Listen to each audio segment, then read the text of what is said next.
How may I help you? Hi, Natasha. Yes. This is Michelle Kruger on a recorded line. I was just calling you to reference the case number you had called me about dealing with Pohanka. What's the claim number? It's I had left you a message. We wanted to send an appraiser out to take a look at the damages that you're claiming to your vehicle. Well, I had some questions about this process. Sure. I talked to you about a month ago and explained the situation. There was all this additional detail about the cover-up and the deception. I've had quite a few discussions with Pohanka executives that have generally been ineffective, and we're currently at an impasse. So I was returning your call just to discuss the process of involving insurance and whether that would help us come to a resolution or what the possible outcomes of having an appraiser come out. So coverage is still outstanding. That's why we want to send someone out to take a look at the vehicle just so we can kind of get a better idea of what you're claiming the damages are. Mm-hmm. So then we can go back to Pohanka and kind of go from there in regards to their policy and if anything, if something is covered or if it's not covered and go from there. But at this point, that's why we want to send someone out there to take a look at your damages that you're claiming. Okay. And when you say assess the damage, do you mean that they would come over and do a visual inspection, or have you received internal records from Pohanka indicating the severity? No, we haven't received anything like that from Pohanka. No, it would just be a visual inspection. Oh, so I had received all the service records from Pohanka that indicated at some level what happened. Mm-hmm. And one of the service records referred to the flood damage as performed interior detail, which was not what happened. But I know that they had these internal notes because they had discussed them with me and they had agreed to provide them. But they said that everything was turned over to you. And I know the internal notes kind of indicate exactly my moonroof and my windows were left open because they mentioned that. And they also noted some discussions about me being upset and talking to the service manager for a couple hours. But you don't have anything like that? Not in my file, no. Other than just verbal conversations between myself and our, Pohanka and then you and I. Okay, so you just take notes of our conversations, but you haven't received any paperwork from them? No. Mm-mm. Okay. One of the reasons I just wanted to call you back is, when this incident occurred in May 2018, Pohanka covered up the severity of the damage. They ended up selling me an extended warranty under false pretenses that I later found out doesn't actually cover flood damage. I was assured that it did. And also the general manager told me that at that time that flood damage was not an insurance issue and was rather a warranty issue. So that had never made sense to me, but he was very insistent. I later found out that that was not true and I should have contacted my own insurance company immediately rather than finding out the additional information later. So, to explain my position a little bit, following that incident, I spent several months amounting to hundreds of hours of my time to create 2 video reviews. And I'm currently finishing a 3rd video to document not only the physical damages to my car, but also the massive amount of time and energy and the lack of peace of mind and security that this incident has caused me due to the repeated deceptive actions by Pohanka.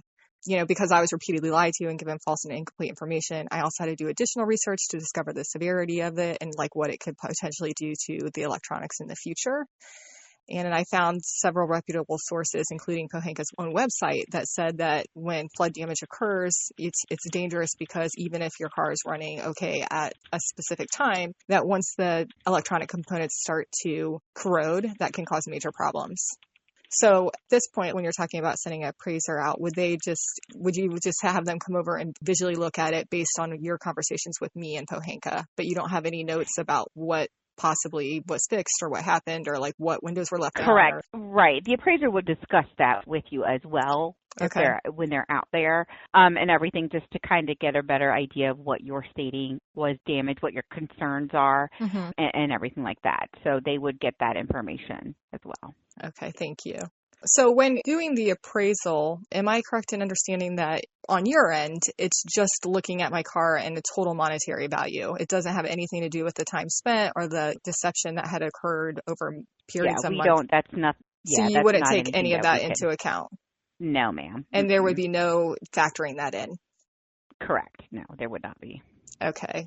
Because I think the reason that Pohanka and I have not been able to resolve this is because of all of the additional details and, the deception and the amount of time I've spent trying to educate others and also just the level of betrayal. So now we're at an impasse where they would like me to have my car assessed by you, but they've already assessed my car last month. They had my car for 3 or 4 hours and they did an assessment and they told me the market value was $17,500. So am I correct in that even if the insurance company totaled my car for some reason and said, okay, it's worth $17,500, there'd be no other additional recourse beyond just the value of my car? Right, correct, through Okay. us. If, for example, if coverage is afforded, once we take a look at everything and review their policy and everything like that, then we would then handle just the vehicle portion and stuff Okay. of that. And through your insurance process, are there any internal rules that would prohibit Pohanka from withdrawing the claim and attempting to resolve this with me outside of the insurance process? No. Okay. So they could withdraw the claim and we could settle it on our own if that was something they would be willing to do.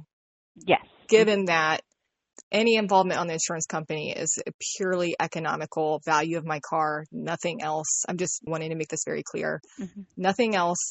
Compensation, uncovering the lies, being sold a false None of that would be compensated. No, ma'am. No. That would not be compensated through insurance. No. Okay. Okay. I told Pohanka I would call and talk to you and try to figure out whether having insurance involved would be worth the time to try to settle this. And it appears, given that it's just purely monetary damage and has nothing to do with the principle of the deception and 500 hours of my time, I don't think that the insurance route is the way that we should go. So I do appreciate you calling me and I appreciate that information you provided. But at this point, there's no benefit to involving insurance. Either we settle it on our own or we will just have to keep this case open. Okay. I will let Pohanka know as well. Okay, great. Thank you so much and have a good day. You're welcome. No problem. All right. You too. Bye. Bye-bye.